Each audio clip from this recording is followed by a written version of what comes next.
سڵاو ڕێز بۆی وا بینەرانی خۆشەویستی تەلەڤیزیۆنی کۆمەڵە بە یارمەتی ئەوڕێنی هاوکارم لە خزمەتەوە یازیزداین بۆ پێشکەشکردنی گەشتی هەواڵەکانی سەر لە بەیانی ئەمڕۆی سێشەممە سەرەتا سەردێڕی گرنگترین هەواڵەکان بەڕێوەچوونی ڕێوڕەسمی ڕۆژی جیهانی کرێکار لە شاری بۆکان کۆبوونەوەی خانەنشینکراوانی مخابرات لە شارەکانی کوردستان و ئێران کۆبوونەوەی دایکانی دادخوازی کوردستان و ئێران لە سەرمەزاری نەمران لە سەقز دیداری دایکانی شۆڕشی ژینا و چالاکانی مەدەنی لەگەڵ بنەماڵەی حامید سەیفپەناهی دەست بە سەرکردنی ئەندامێکی ئەنجومەنی معالیمانی سنا ناڕەزایەتی پەرستاران لە چەند شاری ئێران و کوژران و برینداربوونی 29,000 کرێکار لە ساڵی 1402 هەتاوی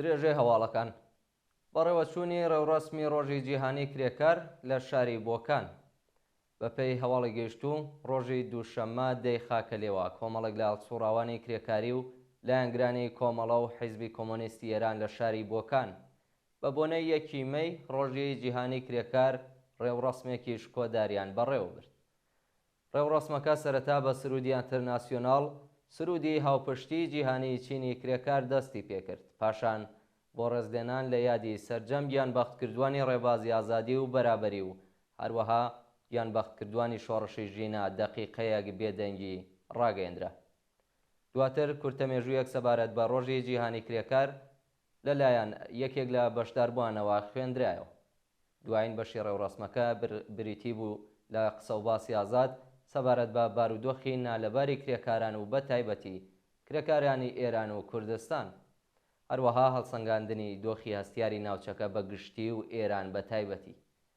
جێگای ئاماژەیەکە ڕێوڕەسمەکە پاش 2 کاتژمێر بە دروشم و سرودی شۆڕشگێڕانە لە کەشێکی گەرمی هاوڕێیانەدا کۆتایی پێهات کۆبوونەوەی خانەنشینکراوانی مخابرات لە شارەکانی کوردستان و ئێران ڕۆژی دووشەممە دەی گوڵانی 1403 هەتاوی خانەنشینکراوانی مخابرات لە شارەکانی کوردستان و ئێران بۆ جارێکی دیکە لە ئاست دۆخی خراپی مەعیشەتی کۆبوونەوە بە پێی راپۆرتەکان خانەنشینکراوانی مخابرات لە شارەکانی تاران سنا کرماشان عراق ئیسفەهان ئاهواز قوروە ورمێ خۆڕەماوە بەندەرعەباس هەمەدان زەنجان تەورێز و چەند شاری دیکەی ئێران لە ئاست بایەخنەدانی بەرپرسانی ڕژیم بە کێشە و گرفتەکانیان ناڕەزایەتیان دەربڕی خانەنشینکراوانی مخابرات خوازیاری چوونە سەرەوەی ئاستی حەقدەست و مەزایە بەکردەوە دەراتنی گەڵاڵەی هاوسانسازی و دابینکردنی بیمەی دەرمانی کارامە بوو کۆبوونەوەی دایکانی دادخوازی کوردستان و ئێران لەسەر مەزاری نەمرانی سەقز ڕۆژی دووشەممە دەی گوڵانی 1403 دایکی هەمیشە زیندوو شەهریار محەممەدی لە بۆکان و سپێهر عەزەمی لە کەرەج هاوڕێ لەگەڵ بنەماڵەی دادخوازانی سنا لەسەر مەزاری گیانبەختکردوانی شۆڕشی ژینا لە گۆڕستانی ئایسی سەقز کۆبوونەوە بە پێی هەواڵی گەیشتوو ڕۆژی دووشەممە دەی گوڵان دایکانی دادخوازی سنا هاوڕێ لەگەڵ ژمارەیەک لە چالاکانی مەدەنی ئەو شارە لە ماڵی دایە خەدیجە دایکی نەمر حامد سەیفپەناهی کۆبوونەوە بەشداربووانی ئەو چالاکیە هاوکات لەگەڵ ڕۆژی جیهانی کرێکار سەردانی بنەماڵەی حامد سەیفپەناهیان کردووە و پەیمانیان لەگەڵ ئاواتی هەموو گیانبەختکردوانی ڕێگای ئازادی و بەرابەریدا نوێ کردوێتەوە حامد سەیفپەناهی لە تێکۆشەرانی ڕێگای ئازادی لە شاری سنە بوو کە لە مانگی پۆشپەڕی ساڵی 96 هەتاوی هاوڕێ لەگەڵ 2 هاوڕێی دیکەی بە دەستڕێژی گوللەی سەرکوتگەرانی سپای پاسداران گیانی بەخت کرد هاوڕێی چوارەم ڕامین حسەین پەناهی بە برینداری دەست بەسەر و لە ڕێکەوتی حەفدەی خەرمانانی ساڵی 97 لە سێدارەدرا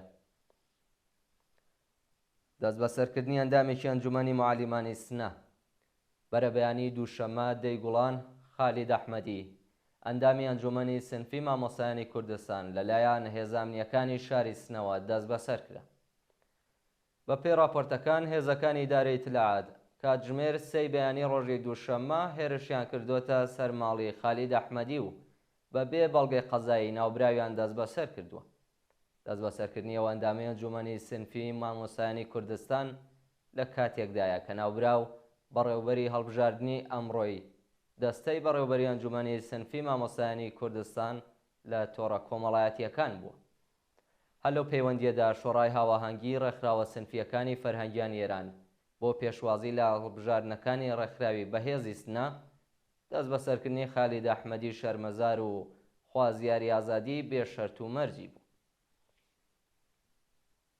برینداربوونی دوو کۆڵبەر لە سنووری نەوسود شەوی یەکشەممە 9 گوڵانی 1403 هەتاوی دوو کۆڵبەری خەڵکی گوندەکانی بلابزان و دەرابیانی سەر بە شاری پاوە بە تەقەیەزەکانی هەنگی مەرزی بریندار کراوە. بەپێی راپۆرتی کۆڵبەر نیوز شەوی یەکشەممە کۆمەڵە کۆڵبەر لە سنووری نەوسود کەوتونەتە بۆسەی هێزەکانی ڕژیم و ڕاستە و خۆتەقەیان لێکراوە. لە ئاکامی هێرشی هێزەکانی ڕژیم بۆ سەر کۆڵبەران دوو کۆڵبەری مێرمنداڵ کە ناسناویان ئاشکرا نەکراوە بریندار و ڕەوانەی ناوەندە دەرمانیەکان کراون. کۆچی دوایی دایکی بەندکراوێکی سیاسی شۆڕشی ژینا لە بۆکان. ڕۆژی دووشەممە خاتوو وەلیزادە دایکی زیندانی سیاسی شۆڕشی ژینا جەلیل مەولودی لە بۆکان کۆچی دوایی کرد. خاتوو وەلیزادە دایکی زیندانی سیاسی شۆڕشی ژینا جەلیل مەولودی لە کاتێکدا کۆچی دوایی کرد کە زیاتر لە ساڵێکە کوڕەکەی لەلایەن هێزەکانی ڕژیمەوە دەست بەسەر کراوە. جەلیل مەولودی خەڵکی شاری بۆکان ڕۆژی 25 خاکەلێوەی 1402 بەبێ بڕیاری دادگار لەلایەن هێزەکانی حکوومەتەوە دەست بەسەر و بۆ شوێنێکی نادیار گوازرایەوە. تا ئێستا هۆکاری دەست بەسەرکردنی ناوبراو ڕوون نەکراوە و چارەنووسی بە ناڕوونی ماوەتەوە. ناڕەزایەتی پەرستاران لە چەند شاری ئێران. ڕۆژی دووشەممە 10 گوڵانی 1403 پەرستاران و کادری دەرمان لە چەند شاری ئێران دەست بە دۆخی خراپی پیشەیی و مەعیشەتی ناڕەزایەتیان دەربڕی. بەپێی راپۆرتەکان کۆمەڵێک لە پەرستارانی نەخۆشخانەکانی تەجریشی تاران، تاڵەقانی چالووس، تاڵەقانی ئابادان و چەند ناوەندی دەرمانی لە یەزد نامەی دەست لە کارکێشانەوەی بە کۆمەڵی خۆیان تۆمار کردووە. پەرستارانی ناڕازی لە نامەیەکدا هۆکاری دەست لە کارکێشانەوەی خۆیان بۆ جێبەجێ نەکردنی داخوازیەکانیان گەڕاندوێتەوە. کادری دەرمانی ئێران خوازیاری چوونەسەرەوەی ئاستی حەقدەست و مەزایە، هاوسانسازی حەقدەست، زیادکردنی تعرەفەی پەرستاری، کەمکردنەوەی ساعەتی کار، پێدانی ئیزافەکاری، دامەزراندنی هێزی کاری نوێ، تەزمینی ئەمنیەتی پیشەیی و چاکسازی لە ژیان و مەعیشەتیان بوو. 12مین ڕۆژی کۆبوونەوەی کرێکارانی کارخانەی کاغەزسازی پارس لە شوش. ڕۆژی دووشەممە 10 گوڵان کرێکارانی شاغڵ لە کارخانەی کاغەزسازی پارس لە شارستانی شوش بۆ 12مین ڕۆژی بەردەوام لە ئاست جێبەجێ نەکردنی داخوازیەکانیان ناڕەزایەتیان دەربڕی. بەپێی راپۆرتی سەندیکای کرێکارانی شرکەتی نەیشەکەری حوتەپە پێشتر بەڕێوەبەرانی کارخانەی کاغەزسازی پارس بەهۆی کۆبوونەوەی بەردەوامی کرێکارانی ئەو ناوەندە بڕیاری گەڕانەوەی 100 کرێکاری دەرکراویان بۆ سەرکاردا بوو، بەڵام کرێکارانی لە سەرکار دەرکراو هێشتا بیلا تەکلیف ماونەتەوە. ڕۆژی دووشەممە بۆ 12مین ڕۆژی بەردەوام کرێکارانی ئەو کارخانە لە بەردەم فەرمانداری کۆبوونەوە، بەڵام ژمارەیەکیان لەلایەن پۆلیسەوە دەست بەسەر و هەڕەشەیان لێکرا. سەندیکای کرێکارانی نەیشەکەری حوتەپە وێڕای ئیدانەکردنی ئەڵسوکەوتی ناوەندە ئەمنیەتیەکان پشتیوانی خۆی لە کرێکارانی ناڕازی دەربڕی. مانگرتنی زێڕفرۆشان لە چەند شاری ئێران. ڕۆژی دووشەممە 10 گوڵانی 1403 هەتاوی سنفی زێرفرۆشەکان لە شارەکانی تاران، تەورێز و ئیسفەهان بۆ جارێکی دیکە دوکانەکانیان نەکردەوە و مانگرتنیان ڕاگەیاند. پاشەوەی دەوڵەت بڕیاری زیادکردنی باجی بۆ سەر مامەڵەی زێرفرۆشان و کڕیاران دەرکرد، شەپۆلێک لە ناڕەزایەتی لە نێو ئەندامانی ئەو سنفە دەستی پێکرد و ساڵی ڕابردووش چەند جار بازاڕیان دوکانەکانیان داخست. ڕۆژی دووشەممە سنفی زێرفرۆشان لە شارەکانی تاران، تەورێز و ئیسفەهان بۆ جارێکی دیکە مانگرتنیان ڕاگەیاند. تا ئەو کاتەی داخوازیەکەیان جێبەجێ نەکرێت درێژە بە مانگرتن نەدەن. بانگەوازی مانگرتنی سەراسەری لە ڕۆژی جیهانی کرێکار. بەپێی ئەو وێنە ویددیوانەی لە تۆڕە کۆمەڵایەتیەکان بڵاوکراوەتەوە چالاکانی مەدەنی لە تاران بە بڵاوکردنی تراکت داوایان لە هەموو چین و توێژەکانی کۆمەڵگا کردووە ڕۆژی چوارشەممە 12 گوڵان هاوکات لەگەڵ ڕۆژی جیهانی کرێکار پەیوەست بە مانگرتنی سەراسەری بن.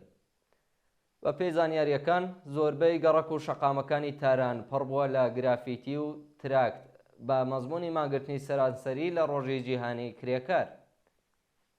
لەلایەکی دیکەوە چالاکانی بواری مافی ژنانیش لە بەیاننامەیەکدا پشتیوانی خۆیان لەو بانگەوازە دەربڕی و داوایان لە کچان و ژنانی کۆمەڵگا کرد تش بە سەرکوتی وەحشیانی ڕژیم پەیوەست بە چالاکیەکانی ڕۆژی کرێکار بن. لە سێدارەدانی 8 بەندکراوی دیکە لە زیندانەکانی کۆماری ئیسلامی ماشینی کۆشتاری کۆماری ئیسلامی بەردەوامە و ڕۆژی دووشەممە 10 گوڵان 8 بەندکراو لە زیندانەکانی شیراز، ئیسفەهان، کەهنوج و قاین ئیعدام کراون. بەپێی راپۆرتەکان بەیانی دووشەممە حکمی ئیعدامی 3 بەندکراو کە ناسناوی یەکێکیان بریتی بوو لە دین محەممەد شەهلیبۆر بە تۆمەتی پەیوەندیدار بە مادەی هۆشبەر لە زیندانی ئیسفەهان جێبەجێ کراوە. لەلایەکی دیکەوە 3 بەندکراو بە ناوەکانی حسێن تەوانا کودیانی، تالب ئەکبەری و ڕەزا مەسرور بە تۆمەتی کوشتنی بانقاست لە زیندانی عەدڵابادی شیراز لە سێدارە دراون.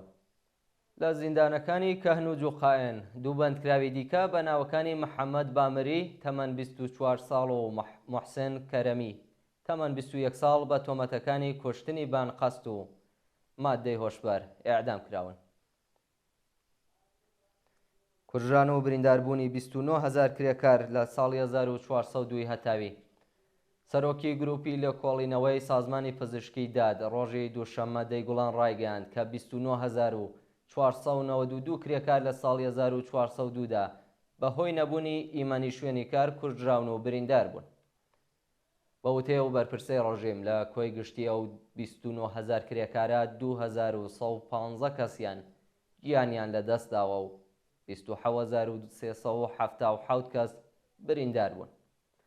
هەروەها ڕێژەیە و کرێکارانەی سەردانی پزیشکی دادیان کردووە بە نیسبەت ساڵی 1401 5% زیادی کردووە.